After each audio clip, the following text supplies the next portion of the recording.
जय हिंद साथियों, स्वागत है आप सभी का आपके प्यारे यूट्यूब चैनल अपनी देव अकेडमी और मैं विश्वास।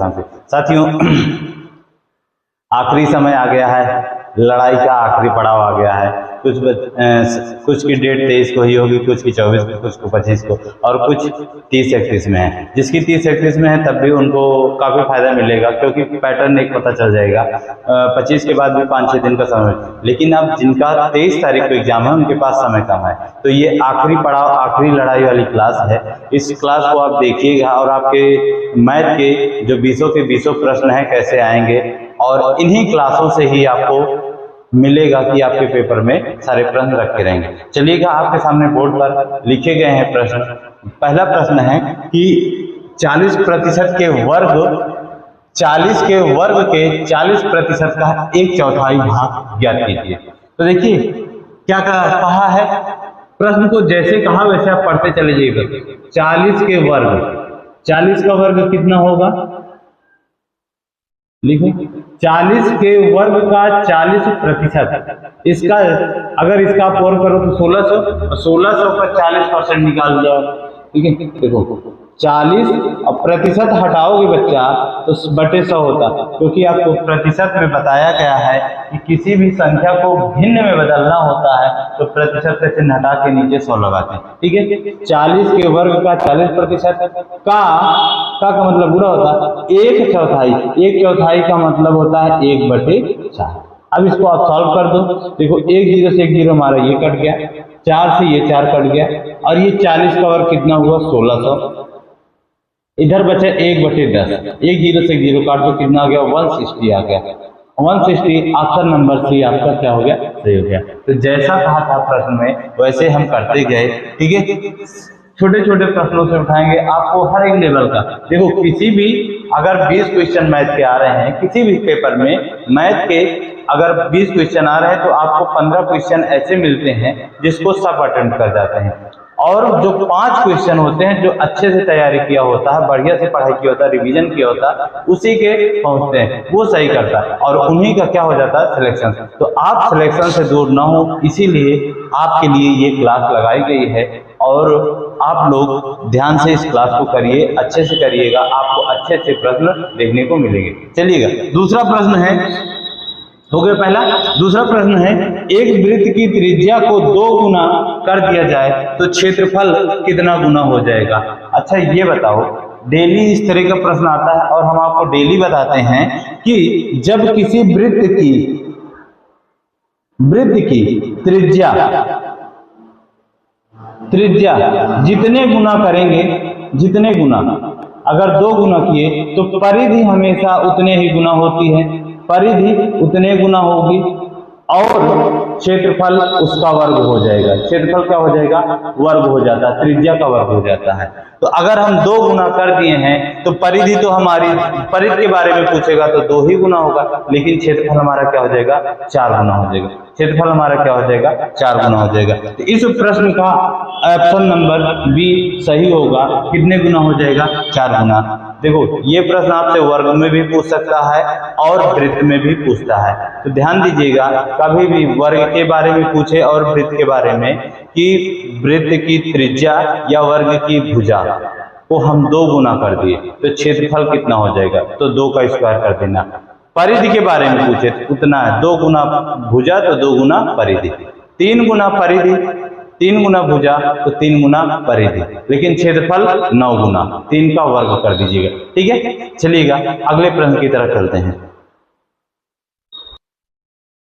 चलिएगा साथी, तीसरा प्रश्न है, एक कक्षा के अंक 68 के बजाय 88 के रूप में दर्ज हो गए, इस कारण कक्षा के औसत अंक 0.5 बढ़ गए, कक्षा में छात्रों की संख्या क्या है। ऑप्शन आपका बी सही होगा, 20 आ गया, सॉरी 40 आ जाएगा। ऑप्शन नंबर डी सही होगा। कैसे करोगे, लेकिन अब इसको सुनो, इसको आप सुनो कैसे करोगे। देखो जैसे आपके घर पे कुछ रिश्तेदार आ गए, कुछ रिश्तेदार आए और उनसे पूछा गया आप लोग खाएंगे, सबने कहा हाँ ठीक है।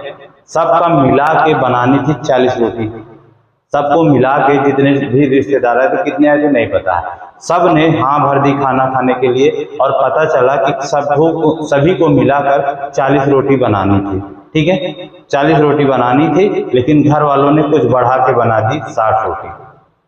कितनी बन गई 60। जब सब खाने बैठे तो जितनी जितनी रोटी बताए थे खाएंगे उससे एक एक ज्यादा खा लिया। कितनी ज्यादा खा लिया? एक एक।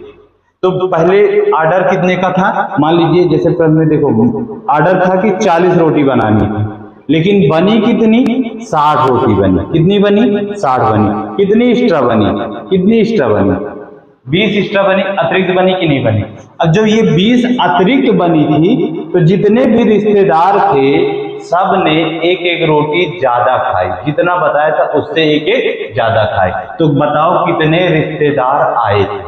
तो 20 रोटी और सब ने एक एक ज्यादा खाई। तो एक से क्या कर दो? भाग दे दो। तो घर में कितने रिश्तेदार आए थे? 20 रिश्तेदार आए थे। समझ गए? समझे कि नहीं? देखो घर में रिश्तेदार है, कुछ नहीं पता, सब ने कहा कि मिला के रोटी का ऑर्डर दिया कि 40 रोटी बनेगी, लेकिन बनानी पड़ गई कितनी? 60 रोटी बनानी पड़ी। कितनी बनानी पड़ गई? 60। तो अब 40 का ऑर्डर था, 20 एक्स्ट्रा बन गई कि नहीं बन गई? जब एक्स्ट्रा बनी थी तो सभी रिश्तेदारों ने एक एक रोटी ज्यादा खाई। जितना भी बताया था एक एक ज्यादा खाई। जब एक एक ज्यादा खाई तो कितनी बढ़ी थी? 20। और कितनी ज्यादा खाई? एक एक भाग कर दिए तो कितने लोगों में बटी थी? 20 लोगों में। तो यही रिश्तेदार आए थे। तो ये प्रश्न भी हमारा उसी तरह से है। देखिएगा पहले लिखना था 68, लिख दिया कितना? 88। तो कितना ज्यादा लिख दिया? लिखना था 68, लिख दिया 88। तो बड़े में से छोटे का अंतर डिफरेंस लिया, 20 ज्यादा लिख दिया। और ये 20 जब ज्यादा लिखा तो सभी बच्चों के 0.55 नंबर क्या हो गए? बढ़ गए। सभी बच्चों के 0.55 नंबर बढ़ गए। 0.5 को आप 1/2 लिख सकते हो कि नहीं लिख सकते? तो 1/2 से क्या कर दीजिए? भाग कर दीजिए। ये ऊपर चला जाएगा, 20 में गुणा हो जाएगा तो 20 दूना 40 बच्चे हो गए। तो विद्यालय में कितने छात्र थे कुल मिला के? 40 छात्र। समझ गए ना कैसे निकालना है? इसमें जब संख्या ज्ञात करनी होती, यहाँ पे संख्या नहीं दी गई थी, औसत बढ़ घट रहा था तो हम क्या कर दिए? इसको संख्या ऐसे निकाली जाती है। तो प्रारंभ में कितने लोग थे? ठीक है, समझ गए? चलिए अगले प्रश्न की तरफ चलते हैं। चलिएगा दोस्त, चौथा प्रश्न है और चौथा और पांचवा 2 प्रश्न है। तो पहले चौथा देखते हैं फिर पांचवा देखते हैं। देखिए ए बी से 2 गुना कुशल है, बी सी से 3 गुना कुशल है। यदि सी अकेला कोई काम 30 दिन में पूरा कर सकता है तो वे साथ मिलकर उस काम को कितने दिन में पूरा कर सकते हैं? वे साथ मिलकर उस काम को कितने दिन में कर सकते हैं? तो वर्क एंड टाइम का प्रश्न है और आप जानते हो कि काम बराबर क्या होता है? काम बराबर होता है क्षमता गुणे समय। काम बराबर वर्क बराबर efficiency into time. Efficiency into time होता है। चलिएगा इस प्रश्न को लगाते हैं। कई लोग हैं? 2 लोग हैं। देखो आपको अगर नहीं आता है इनकी इफिशियंसी का थोड़ा अलग अलग आप रेशियो बना के निकालोगे तो आपको जल्दी समझ में आ जाएगा। जैसे सबका एक साथ आप नहीं बनाना जानते हैं तो देखिए कौन कौन लिखा है? ए बी और सी। ये 3 व्यक्ति हैं। हम आपको अलग अलग निकालना बताते हैं। कैसे? क्या कहा है? ए बी से। किससे? बी से जिसके साथ लगा होता है उससे कंपेयर कीजिए। जैसे हम आप लोगों से ज्यादा खाना खाते हैं, तो अगर आप 2 रोटी खाते होगे तो हम कुछ ज्यादा खाते होंगे। जितना भी आप ज्यादा खाओगे उससे ज्यादा खाएंगे। आपसे हम 2 गुना ज्यादा खाते हैं। तो अब आप देख लो, अगर आप 2 रोटी खाओगे तो हम 4 खाएंगे, आप 3 खाओगे तो हम 6 खाएंगे। ठीक है, अगर आप 1 खाओगे तो हम 2 गुना खाएंगे। तो ए बी से 2 गुना है, तो बी को अगर हम 1 लिख लें तो ए इससे 2 गुना है। ठीक है, अलग अलग आपको बता रहे हैं। ठीक है, इससे करोगे तो जल्दी आएगा, आराम से आएगा, आपका एग्जैक्ट आएगा, आपको कंफ्यूजन नहीं होगा। फिर आगे क्या कहा? बी सी से 3 गुना है। बी कौन है? बी सी से 3 गुना है। तो यहाँ पे सी को 1 ले लो और इसको 3 ले लो। अब आपको अनुपात में एक चीज पढ़ाए थे कि जमीन कब्जा करने वाला, जिसके घर के पीछे या आगे पीछे जमीन खाली होती है वहां पे वही व्यक्ति आके कब्जा कर लेता है। यहाँ 1 आ जाएगा और यहाँ 3 आ जाएगा। इनका ऐसे गुणा कर दो सबका, आपका ABC का अनुपात आ गया। 3 दूनी 6, 3 एकम 3 और 1 एकम 1। और ये अनुपात किसका आपने बनाया था? क्षमता का, इफिशियंसी का, क्षमता का अनुपात बना गया। ए की क्षमता 6 है, बी की क्षमता 3 है और सी की क्षमता 1 है। देखो सब एक दूसरे का, देखो इसका ये 2 गुना है इसका ये 3 गुना है कि नहीं? क्लियर है? अब आपसे कहा था सी अकेले उस काम को 30 दिन में करता है, तो सी अगर एक दिन में 1 रोटी खाता है तो वो 30 दिन तक खाए तो कितनी रोटी रही होगी? 30 रोटी रही होगी। तो काम हमारा निकल के आ गया, काम हमारा निकल के आ गया 30 गुणे 1 बराबर 30 काम निकल के आ गया। अब इसको सब तीनों लोग मिलके खाएं, ए बी और सी मिलकर बैठकर खाएं तो कितनी? अगर ये तीनों बैठ गए एक दिन खाने तो 6 3 9 9 1 10 रोटी खाएंगे। अब तो बताओ भैया 10 रोटी एक दिन में खाई जा रही है तो 30 रोटी खाने में कितना समय लगेगा? कै दिन लगेगा? 3 दिन। ऑप्शन नंबर 1, क्योंकि समय बराबर काम बटे क्षमता, काम बटे क्षमता, इससे आप निकाल लो। समझ गए? सबसे पहले हमने इसका रेशियो बना लिया, एबीसी की क्षमता का रेशियो। उसके बाद 1 का दिया गया था, समय दिया गया था और इसकी क्षमता भी पता चल गई थी, तो हमने काम निकाल लिया। जब काम निकाल लिया तो अब तीनों मिलकर उसी काम को कर रहे थे। तो ए 6 रोटी खा रहा था, बी 3 रोटी और सी 1 रोटी खा रहा था। ये तीनों एक साथ बैठ गए खाने, तो एक बार में 10 खाएंगे और खाना कितनी थी? 30 रोटी खानी थी। तो अगर एक बार में 10 रोटी तो कितनी बार में खा जाएंगे? 3 बार में खा जाएंगे। तो समय हमारा कितना आ गया? 3 दिन आ गया। ठीक है, समझ गए? चलिएगा अगले प्रश्न की तरफ चलते हैं। प्रश्न नंबर 5 आपके सामने ये भी बोर्ड पर लिखा हुआ है, एक बार देख लीजिए, फिर इसका हम सॉल्यूशन आपको बताते हैं। देखिएगा, लिखा है किसी आयत की लंबाई तथा चौड़ाई का अनुपात 5:6 है और उसका क्षेत्रफल दिया गया है 6750। आपसे पूछा है लंबाई और क्षेत्रफल का अनुपात। अब आप मेरे भाई ये मत करना कि यहाँ से लंबाई का अनुपात 5 उठाना और यहाँ से क्षेत्रफल का अनुपात 6750 उठा के अनुपात काट लेना, आ जाएगा, गलत हो जाओगे, क्योंकि यहाँ पे लंबाई पहले इसमें से निकालनी पड़ेगी। ठीक है, तो आप जानते हो आयत का, तो ये वर्ग का है, तो आपको इसके सारे फार्मूले लिखा देते हैं आयत को। आयत का परिमाप होता है, 1 मिनट पहले इसके फार्मूले भी इसी तरह से, अब जितने भी आएंगे, क्योंकि जो 2D और 3D है वो फार्मूले आधारित पूछेगा। इसका परिमाप होता है 2 गुणे लंबाई धन चौड़ाई। और आयत में, अच्छा सब जानते हैं आयत की आकृति कैसी होती है? जैसे बोर्ड दिख रहा है, आमने सामने की भुजाएं क्या होती हैं? बराबर, लंबाई और चौड़ाई। ठीक है, तो 2 गुणे लंबाई धन चौड़ाई इसका परिमाप होता है। क्षेत्रफल होता है L × B, लंबाई गुणे चौड़ाई, और इसका एक विकर्ण होता है डायगोनल जिसको कहते हैं, विकर्ण बराबर √ के अंदर L² + B² होता है। क्या होता है? ये होता है इसके फार्मूले में। इतने से ही आपका काम हो जाने वाला है, इसमें आपको ज्यादा पूछने वाला नहीं। ठीक है, चलिए तो अब आ जाइए प्रश्न पर। कहा कि आयत की लंबाई और चौड़ाई का अनुपात 5:6 है। तो लंबाई अब अनुपात में है, तो आपको एक चीज और बताए थे कि कभी भी अनुपात में दिया हो तो उसके साथ ऐसे लगा दो, लंबाई 5x हो गया, चौड़ाई 6x हो गया, कोई बात नहीं। क्षेत्रफल लंबाई गुणे चौड़ाई होता है, तो क्षेत्रफल दिया गया है 6750 बराबर 5x गुणे 6x। देखो भैया काट दो इसको, पहले एक लाइन और बढ़ा दोगे 0 बनेगा, 6 पंचे 30, x² एक 0 0 कटा। अब 3 से काटोगे, 3 दूनी 6, 3 दूनी 6, 3 पंचे 15, x² बराबर 225, तो x बराबर 15 आ गया। अब ये x की वैल्यू यहाँ रख दोगे, ये 15 पंचे 75 हो जाएगा और ये 15 छक्का 90। लंबाई ये दी गई है और क्षेत्रफल हमारा ये है, तो लंबाई और क्षेत्रफल का अनुपात पूछा था, लंबाई रेशियो एरिया का, तो आप लिख लो भैया, लंबाई हमारी 75 आ गई और रेशियो 6750 लिख दीजिए। अब देखो इसको जब आप काटोगे ना, ये आपका 75 × 75 और 75 9 675 होगा, 9 × 45 967 और एक 0 बचा, तो क्या आ गया हमारा 1:90 आ गया। क्या आ गया? 1:90। और ऑप्शन नंबर आपका कौन सा सही हो गया? डी सही हो गया, ऑप्शन नंबर डी सही हो गया। समझ गए भाई? तो इनके फार्मूले देख लेना, फार्मूले से प्रश्न पूछेगा, 2D हो गया 3D हो गया, यहाँ से फार्मूले पर ही आधारित प्रश्न पूछता है, तो आप इसको एक बार जरूर देख लीजिए। 23 तारीख वाले बिल्कुल मत स्किप करना, क्योंकि आप सोचोगे कि जाते वक्त देख लेंगे, समय नहीं लगेगा। आज के ही आज सारे फार्मूले एक बार आप लिख डालना, देख लेना, इससे आपको एक प्रश्न मिलेगा कंफर्म। चलिएगा अगले प्रश्न 6 की तरफ। चलिए दोस्तों, अगला प्रश्न लिखा है, एक समचतुर्भुज का परिमाप 100 सेंटीमीटर है। यदि इसके विकर्णों में से एक विकर्ण की माप 14 सेंटीमीटर है तो समचतुर्भुज का क्षेत्रफल क्या होगा? आ जाओ। समचतुर्भुज की भुजाएं सेम होती हैं, जैसे वर्ग की भुजाएं सब बराबर होती हैं, उसी तरह से समचतुर्भुज की सभी भुजाएं बराबर होती हैं। इनमें अंतर क्या है? देखो, वर्ग में चारों कोणों का चारों समकोण बनते हैं। चारों क्या बनेंगे हमारे? वर्ग में चारों कोण क्या होते हैं? समकोण होते हैं। लेकिन समचतुर्भुज में समकोण नहीं होते, 2 90 से ज्यादा के बनते हैं और 2 90 से कम। ठीक है, और आमने सामने के कोण हमेशा क्या होंगे?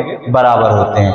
लेकिन इनके ये विकर्ण BC और AD ये एक दूसरे को जिस बिंदु O पर काटते हैं वहां पे 90 डिग्री का कोण बनाते हैं।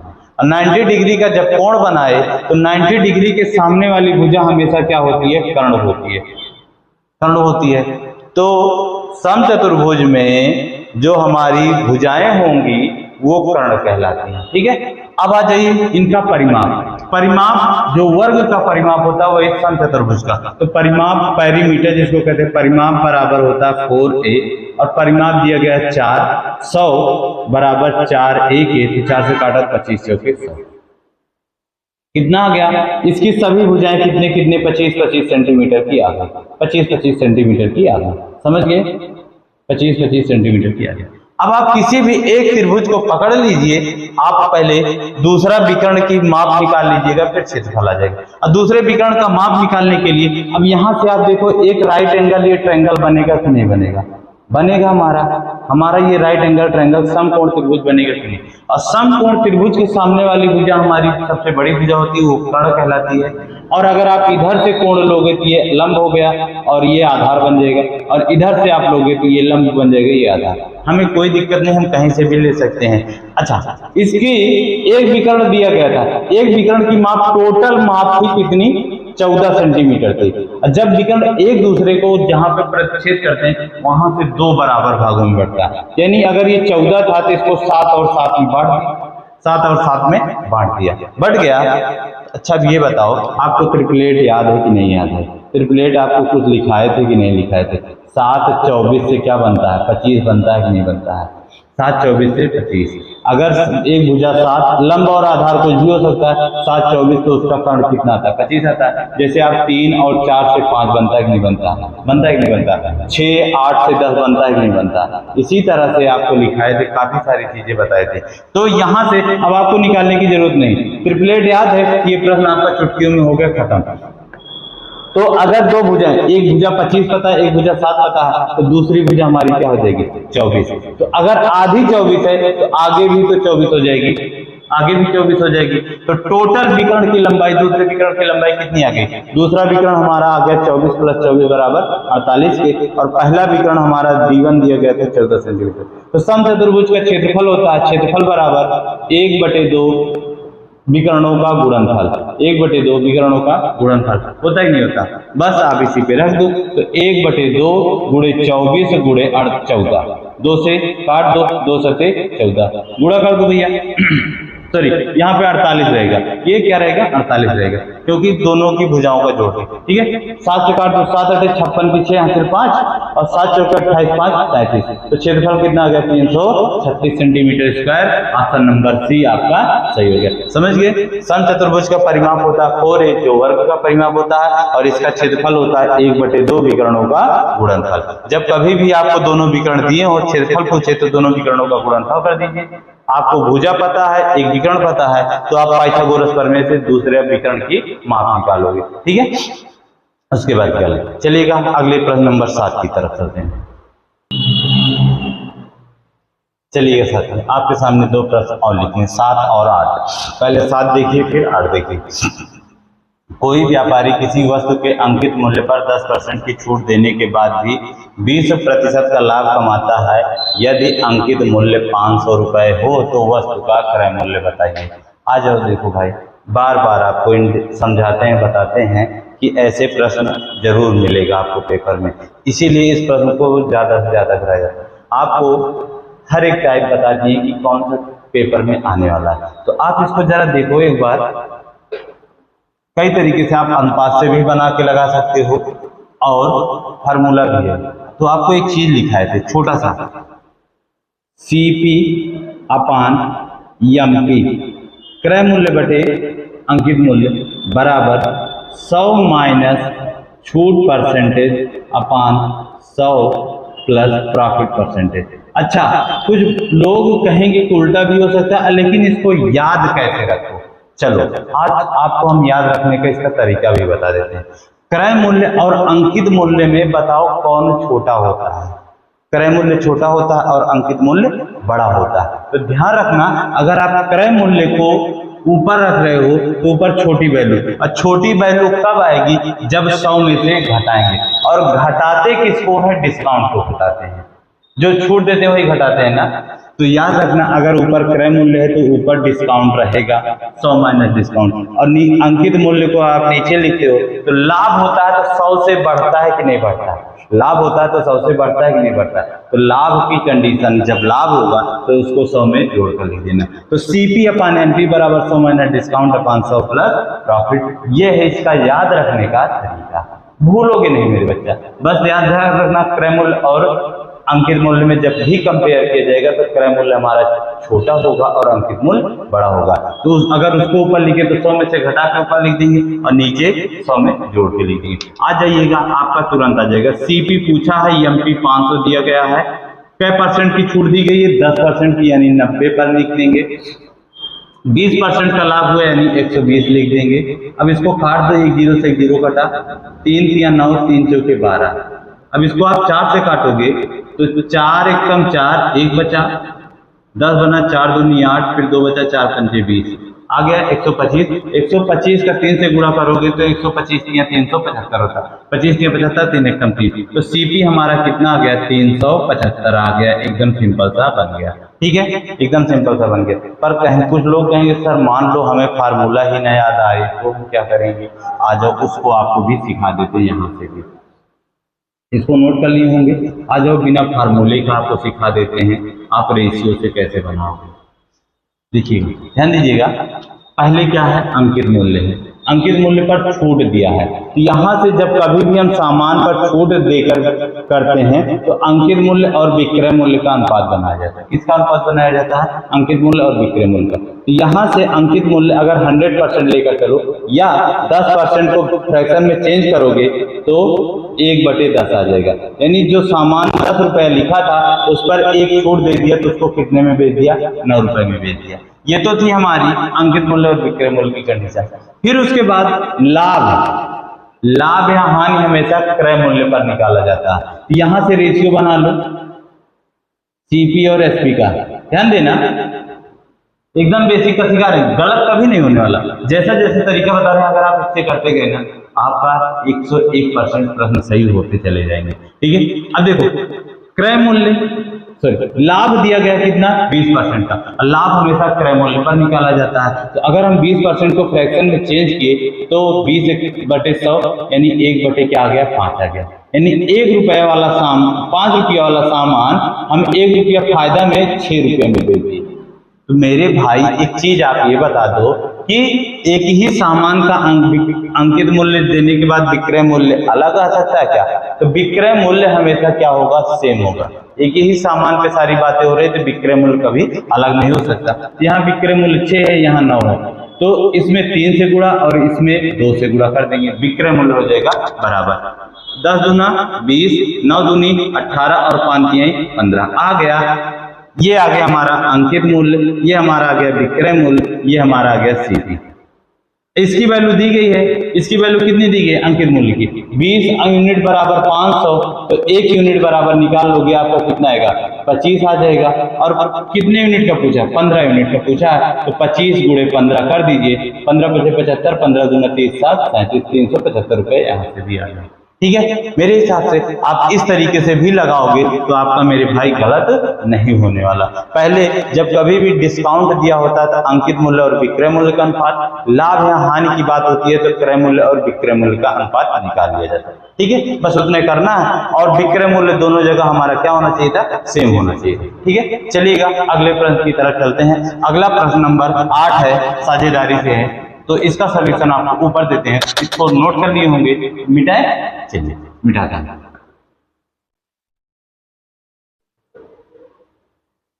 आ जाओ ध्यान से, एक क्लास आपको आज या कल शाम तक आपको मिल जाएगी या रात में ही, पूरे सभी मैथ के जितने भी फार्मूले हैं, पूरे की पूरी एक क्लास पूरी फार्मूले की ही लिखाते थे, 2D 3D मेंसुरेशन, सारे सीधा से चक्रवृद्धि ब्याज से, साधारण ब्याज से, लाभांश से, अंकित मूल्य से, प्रतिशत से, नंबर सिस्टम से, जितने वाले भी फार्मूले हैं पूरी की पूरी एक क्लास फार्मूले की आपको दे देते हैं। एक ही क्लास में सारे फार्मूले मिल जाएंगे, ताकि आप एक बार जाने से पहले उस क्लास को देख लेना, सारे के सारे कॉन्सेप्ट दिमाग में बैठ जाए। ठीक है, चलिए आ जाइए। 3 व्यापारी हैं, ए, बी और सी, मिलकर एक व्यापार आरंभ करते हैं। तो उनकी पूंजी का अनुपात है 5:4:7। ए, बी और सी, ये पूंजी का अनुपात यानी पैसे का अनुपात दिया गया है 5:4:7। वो समान समय के लिए अब देखो यहाँ पे आगे कुछ नहीं कहा, वर्ष के अंत में कुल लाभ 25,600, यानी सभी ने समान समय के लिए लगाया और एक साथ ही बिजनेस शुरू किया। समान समय वर्ष के अंत यानी 1 साल के बाद। और आप जानते हो कि लाभ हमारा उसी अनुपात में मिलेगा जिस अनुपात में हम पूंजी और समय का गुणनफल होता है, जिस अनुपात में हम पूंजी लगाए होते हैं। तो लाभ बराबर पूंजी गुणे इन्वेस्टमेंट इनटू टाइम होता है। तो देखो इसके लिए भी सेम समय था, इसके लिए भी सेम समय था, इसके लिए भी, तो टाइम लिखने की जरूरत नहीं। तो इसी अनुपात में हमारा प्रॉफिट भी प्राप्त होगा, प्रॉफिट भी हमारा इसी रेशियो में प्राप्त होगा, 5:4:7 के ही अनुपात में प्राप्त होगा। जो जितना ज्यादा पैसा लगाएगा उसको उतना ही लाभ होता है। ठीक है, तो अब लाभ कुल मिला के दिया गया था 25,600, तो इसको जोड़ लो जरा, 5 4 9 9 7 16 यूनिट बराबर 25,600। तो 1 यूनिट बराबर 16 में 256 होता है, 1600। 1 यूनिट बराबर 1600। किसके बारे में पूछा था? बी का हिस्सा। किसका हिस्सा? बी का हिस्सा। किसका हिस्सा? बी का हिस्सा। तो बी का कितना यूनिट लाभ मिला है? 4 यूनिट। 4 से मल्टीप्लाई कर दो तो 16 चौके 6400। तो बी का हिस्सा कितना आ गया? 16 चौके 6400 रुपए। ऑप्शन नंबर डी आपका क्या हो गया? सही हो गया। चलिए ठीक है, समझ गए। तो साझेदारी वाले में जो जितने समय के लिए पैसा लगाता है और जिस अनुपात में लगाएगा उसी अनुपात में उसको लाभ प्राप्त होता है। ठीक है भाई, चलिएगा अगले प्रश्न की संख्या 9 की तरफ। चलो सर जी, अगला प्रश्न है, एक स्थिर जल में एक नाव की चाल 5 किलोमीटर प्रति घंटा है और धारा की चाल 3 किलोमीटर प्रति घंटा है। यदि नाव को एक स्थान पर जाने और वापस आने में 3 घंटे का समय लगता है, 3 घंटे का समय लगता है, तो उस स्थान की दूरी क्या है? उस स्थान की दूरी क्या है? आ जाओ, आपको कितनी बार बताए हैं, क्लास में भी हर बार बताते हैं कि स्थिर जल में, शांत जल में, ठहरे हुए पानी में नाव की चाल दी गई और धारा की चाल दी गई है। तो आपसे कहा कि धारा की चाल, तो यदि नाव को एक स्थान से दूसरे स्थान, अब जिसमें पानी बह रहा है, एक स्थान कोई है, जैसे यहाँ पे नाव थी, अब यहाँ तक गई और फिर वापस आई, आने जाने में कुल मिला के 3 घंटे का समय लगा है। तो देखो नाव इधर को जा रही है, मान लो पानी की इधर एक तरफ तो बह ही रहा होगा, पानी तो हमारा किसी न किसी तरफ बह रहा होगा, तो यह एक हमारी विपरीत चाल हो जाएगी और एक अनुकूल चाल हो जाएगी। तो जब हम धारा की दिशा में जाते हैं तो चाल हमारी बढ़ जाती है और धारा की विपरीत दिशा में जाते हैं तो चाल हमारी घट जाती है। तो आइएगा इसको लगाते हैं। देखो धारा की दिशा में नाव की चाल हो जाएगी हमारी, नाव की चाल और धारा की चाल को जोड़ देंगे तो 8 किलोमीटर प्रति घंटा हो जाएगी। और विपरीत में चाल हमारी क्या हो जाएगी? 2 किलोमीटर प्रति घंटा। दोनों का अंतर ले लेंगे और अब आपको इसको अनुपात से आप लगा दोगे। क्यों? क्योंकि जब डिस्टेंस कांस्टेंट होती है, सेम होती है, तो स्पीड और टाइम एक दूसरे के क्या होते हैं? व्युत्क्रमानुपाती होते हैं। यहाँ चाल का अनुपात पता है हमें, चाल का अनुपात पता है, इसका उल्टा समय का अनुपात आ जाएगा। तो यहाँ से स्पीड का रेशियो लिखोगे 8:2, काट दो, 2 1 कम 2, 2 चौके 8। तो टाइम का रेशियो आ जाएगा 1:4, 1:4। और समय देखो जाने में मान लेते हैं 1 घंटा लगा, आने में 4 घंटे, कुल मिला के समय कितना लगा 5, और आपको समय पता है कुल मिला के कितना दिया गया है 3 घंटे का। तो 5 रेशियो बराबर 3 घंटा, तो 1 यूनिट बराबर 3/5 घंटा, 1 यूनिट बराबर 3/5 घंटा हो गया। अब आपसे डिस्टेंस पूछा था, तो किसी भी एक चाल को पकड़ लो, क्योंकि दूरी बराबर चाल गुणे समय होता है, चाहे हम धारा की दिशा वाली चाल ले लें और चाहे कि धारा के विपरीत दिशा की। चलिएगा, तो हम धारा की दिशा वाला लेते हैं, क्योंकि 1 यूनिट की वैल्यू यहाँ से हमें मिली है, तो हम इसी से निकाल लेंगे। और धारा की दिशा में चाल कितनी थी 8 थी, इसमें 8 से मल्टीप्लाई कर दिया, 8 त्रिक का 24, और 24 को 5 से भाग कर दिया, 5 चौके 20, 4 बचा 5 8 40, तो 4.8 किलोमीटर। ऑप्शन नंबर सी सही हो गया। ठीक है, समझिएगा एक बार फिर से अगर नहीं समझ में आया तो। कभी भी नाव धारा की दिशा में जाती है तो धारा की चाल प्लस नाव की चाल को जोड़ लेते हैं। 5 थी शांत जल में नाव की चाल और धारा की चाल 3 थी, जोड़ लिया 8 किलोमीटर आगे दिशा में। विपरीत जाएंगे तो धारा की चाल और नाव की चाल को क्या कर दिया जाता है, घटा दिया जाता है, तो 2 किलोमीटर आगे।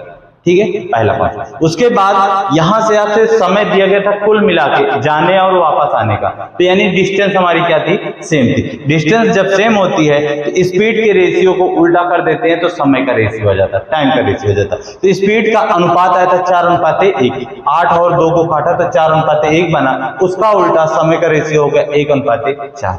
ये कुल मिला के समय हो गया धारा की दिशा और विपरीत दोनों का, क्योंकि जिधर जाएंगे, जिधर पानी बह रहा हो उधर हमें समय कम लगता है, आसान है। तो टोटल समय 5 था और यहाँ से 3 घंटे दिया गया था, 5 यूनिट बराबर 3 घंटे के, तो 1 यूनिट बराबर 3/5। दूरी पूछा था तो दूरी बराबर होता है चाल गुणे समय, समय 3/5 घंटे, चाल 8 किलोमीटर थी, सॉल्व कर दिया। ठीक है, चलिएगा अगला प्रश्न नंबर 10 है, जो कि बहुत सरल सा सरलीकरण का प्रश्न है। बताइएगा इसको, इसका आंसर कितने लोगों का आ गया, कितने लोगों का आ गया। चलो देखो, करना कुछ नहीं है, हर जगह आपका एक प्रश्न में 1.07, 1.07, 1.07 कॉमन है। आप इस संख्या को ले लीजिए कॉमन, ऊपर मिटा के सॉल्व करते हैं, आपका इस संख्या को आप ले लीजिए कॉमन और आपका आंसर आ गया होगा। अभी तक तो आ गया होगा सभी बच्चों का। देखो 1.07 आप ले लो कॉमन, तो बचा कितना 65 प्लस 26 और प्लस 9। जरा इसको आप जोड़ डालो, तो इसको जोड़ो, 26 और 9 35 हो गया, और 35 में 65 जोड़ोगे कितना हो गया 100 हो गया, और 100 का गुणा 1.07 से करोगे। अब देखो मेरे भाई, आपको बताएं कभी किसी संख्या में जब 10 से 100 से गुणा किया जाता है तो जितने जीरो होते हैं उतने जीरो उतार देते हैं। तो ये वाली संख्या आप लिख लो 107 00, कैन पे दशमलव था 1 2, पीछे से 2 अंक पे क्या लगा दो आप, दशमलव लगा दो, यानी दशमलव के बाद जीरो होता है तो उसकी कोई वैल्यू नहीं, खत्म। और ये संख्या हमारी कितनी आ गई 107। ऑप्शन नंबर डी सही हो गई। क्लियर है, समझ गए। चलें आगे अगले प्रश्न की तरफ। चलिए 11 और 12 दो प्रश्न लिखे हैं, देखिएगा फटाफट इसको करते हैं।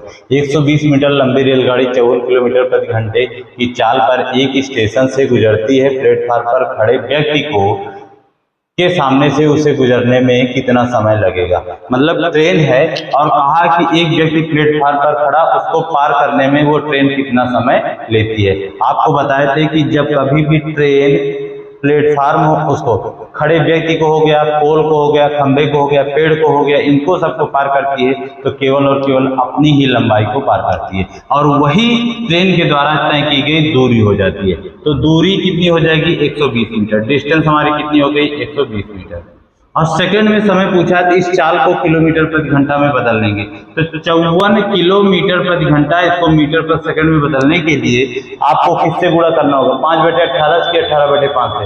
आपको बताए थे कि जब कभी भी किलोमीटर को मीटर प्रति सेकंड में चेंज करना है तो 5/18 से क्या कर दीजिएगा, गुणा कर दीजिएगा। 5/18, 18 त्रिक का 54 और 3 × 5 15 मीटर प्रति सेकंड क्या आ गई, स्पीड आ गई।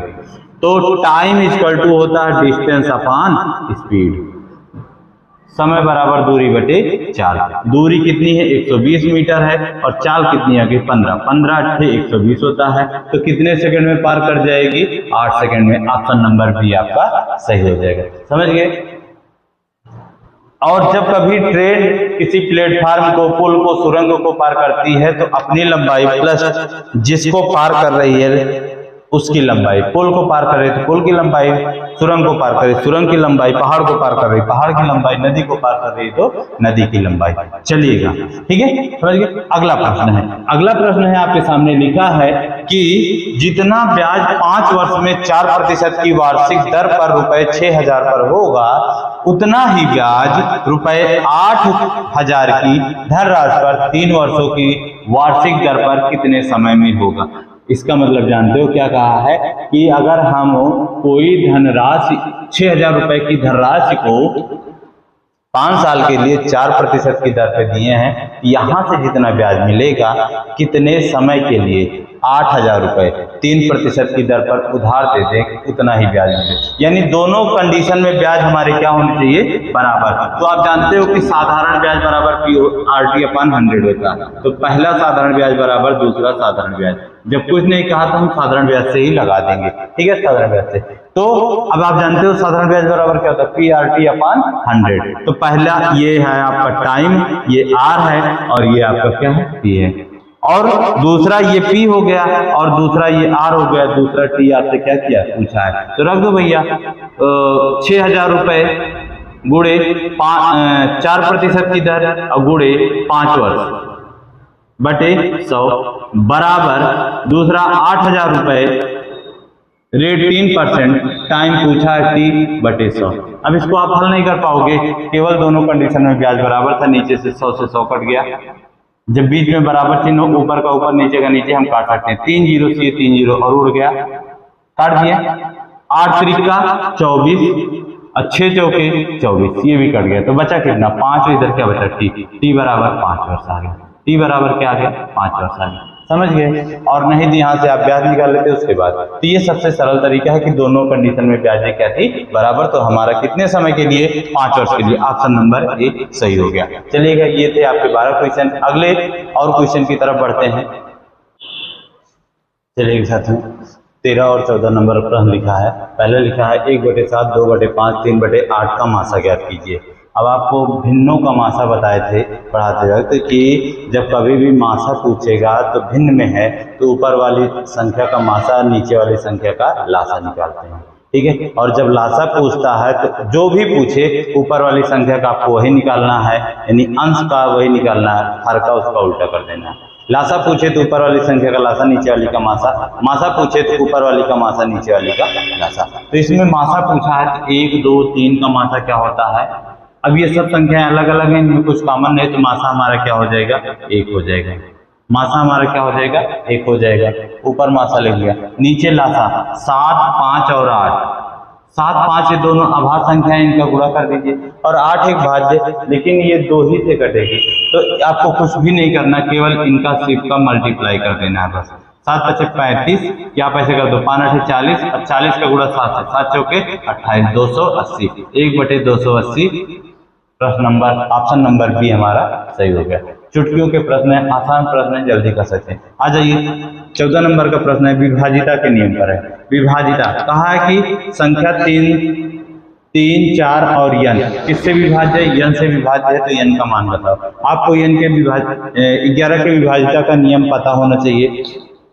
आपको बताए थे कि जब कभी भी इस तरह की संख्या पूछे कि 11 से विभाज्य है कि नहीं, तो आपको आगे से शुरू करना, एक संख्या छोड़कर एक संख्या को जोड़ना है।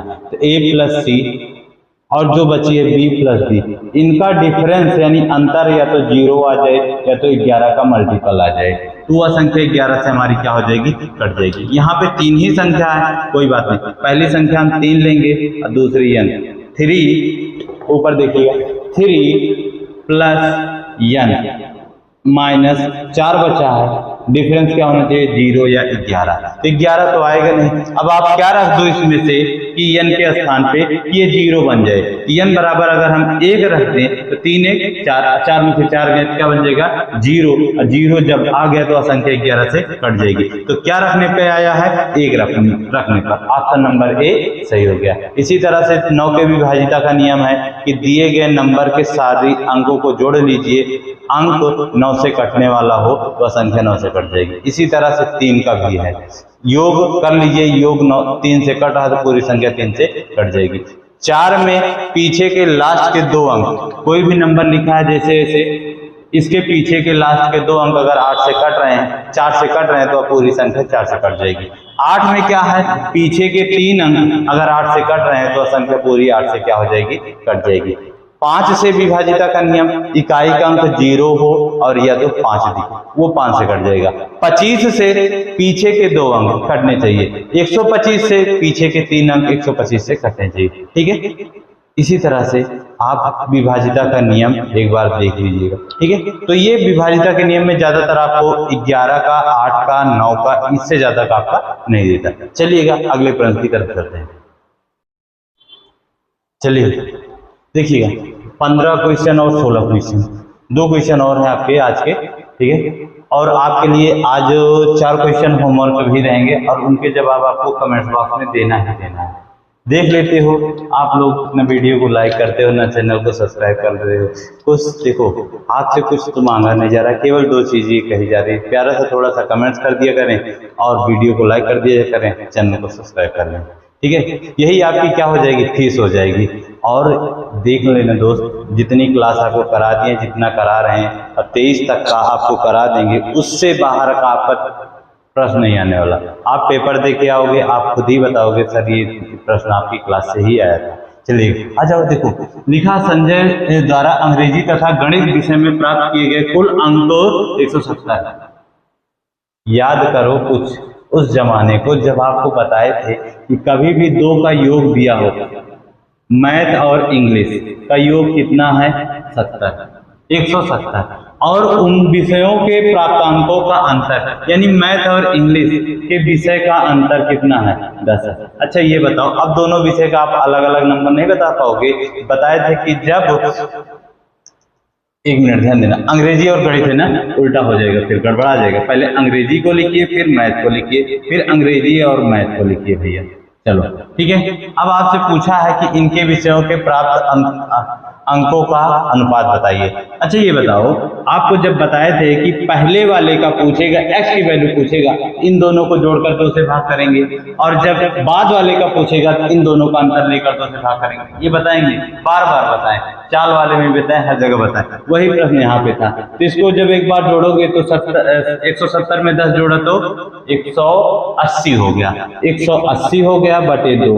अनुपात अनुपात पूछा है तो अनुपात सीधे लगाते हैं। फिर दोबारा 160, दोनों का अंतर 170 में से 10 गए और बटे 2, और 2 से 2 नीचे का काट दो मेरे भाई, ये 0 से 0 काट दो, 2 8 16, 2 9 18, अनुपात कितना आ गया, 9:8। ऑप्शन नंबर, ऑप्शन नहीं लिखे क्या, चलो कोई बात नहीं। तो हमारा उत्तर क्या आ गया, 9:8 आ गया। समझ गए।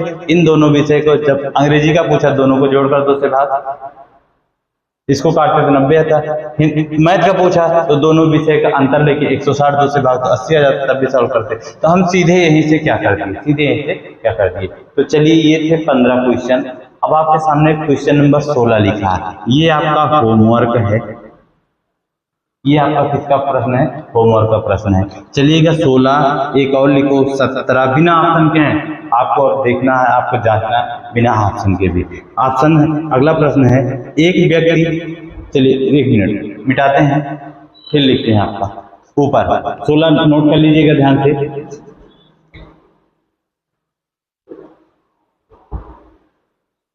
चलिएगा प्रश्न संख्या 17 लिखिएगा। आपको एक व्यक्ति की आय में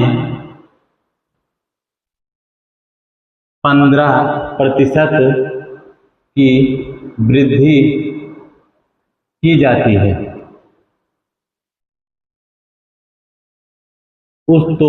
उसकी आय में कितने प्रतिशत की कमी कर दी कि पुनः पहले जैसी आय हो जाए, पहले जैसी आय हो जाए। ठीक है, 17 नंबर। 18 नंबर है चीनी के दाम में 20% की वृद्धि हो जाने पर एक व्यक्ति अपनी खपत में कितने प्रतिशत कमी कर दे कि खर्च अपरिवर्तित रहे। समझ गए। और क्वेश्चन नंबर 19 है, एक वर्ग की भुजा को 25%, एक वर्ग की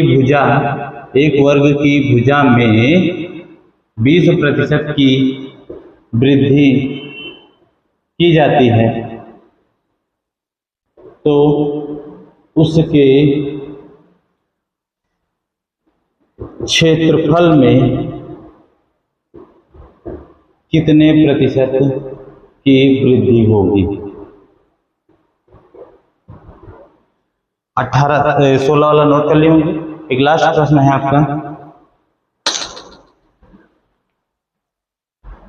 लास्ट प्रश्न है 20 नंबर।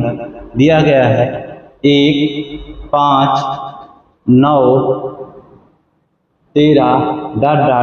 का 25वां पद कौन सा होगा। 25वां पद होगा। तो ये है, चलिए नोट कर लीजिएगा। ये 4 प्रश्न हो गए, 16, 17, 18, 19, 20। ये आपके 5 प्रश्न हो गए। इन सभी 5 प्रश्नों के सभी को जवाब देना है, कमेंट्स बॉक्स में जरूर दीजिएगा और आप देखिएगा, लगाइएगा, आप अपने को आंकिएगा, बिना ऑप्शन के आप कितना सही कर सकते हो। तो ठीक है साथियों, फिर मिलेंगे आपको अगली क्लास में। तब तक के लिए जय हिंद, जय भारत।